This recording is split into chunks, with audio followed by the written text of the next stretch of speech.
Are you ready to multiply your hydrangea collection without spending a dime?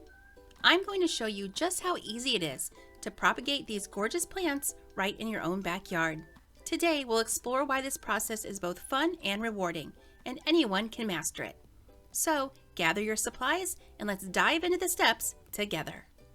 There are many types of hydrangeas available, including mophead, panicle, oakleaf, and more. The good news is that you can propagate all of these varieties with ease. You may want to propagate mopheads to create more of that cottage garden feel, or multiply your panicles to create an impressive hedge. First things first, you will need a few supplies.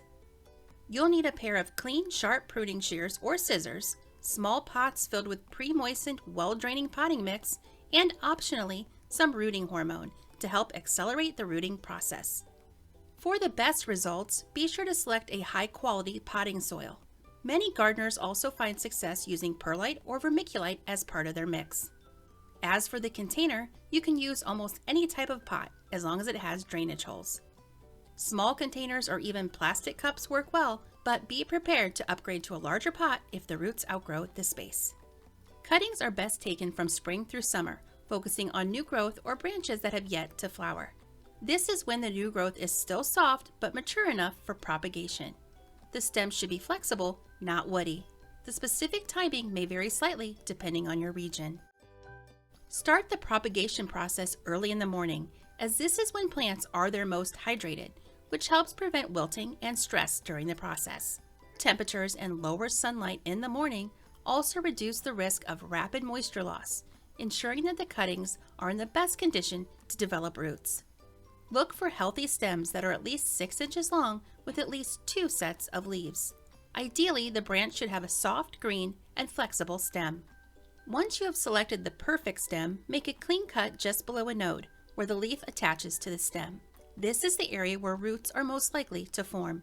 Next, remove the lower set of leaves from your cutting, leaving only the top set. This helps reduce water loss and directs the plant's energy toward root development. If the remaining leaves are large, cut them in half crosswise, not lengthwise. This ensures that the cutting can focus on root growth rather than maintaining the large, hydrated leaves. If you're using rooting hormone, now is the ideal time to dip the cut end of your hydrangea stem into the powder. Although this step is optional, it can significantly increase your chances of successful propagation. If you don't have rooting hormone, don't worry, you can still propagate hydrangeas successfully without it, though it may take a bit longer. For an extra boost, you can also gently scrape the outer layer of stem with scissors or your fingernail before dipping in the rooting hormone. Create a small hole in the potting mix using your finger or the end of your pruners. Gently insert the cutting into the hole, ensuring that the node is buried into the soil. Firm the soil around the cutting to ensure good contact. If you're using a large container, you can place multiple cuttings in the same pot. Water the cuttings thoroughly, but avoid saturating the soil. It should remain moist, but not soggy. Place the cuttings in a warm, bright location out of direct sunlight. A spot right under the canopy of the hydrangea you just cut from would be ideal, but cuttings can also be rooted indoors on a windowsill. To maintain humidity, consider covering the pot with a plastic bag to create a miniature greenhouse, being careful that the bag does not touch the leaves. A large upside-down plastic tote also makes a terrific makeshift greenhouse. Now all you need is a little patience.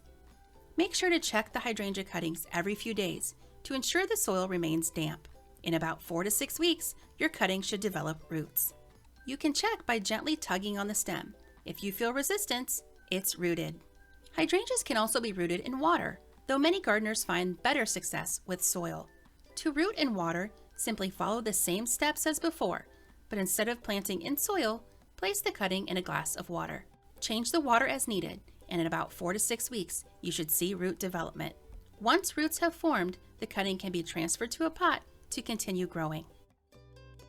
After 4 to 6 weeks, or once your cuttings are well rooted, they'll be ready to transplant directly into your garden. For the best results, plant your cuttings in the landscape at least 6 to 8 weeks before your first fall frost date to allow for strong root development before winter arrives. And that's it. Propagating hydrangeas is a rewarding and fun way to expand your garden. I hope you found these tips helpful and are excited to try this method for yourself. And now that you have a plethora of new hydrangea shrubs, be sure to check out our Hydrangea playlist here on YouTube for expert advice on pruning, planting, and care. Thanks for watching and happy propagating!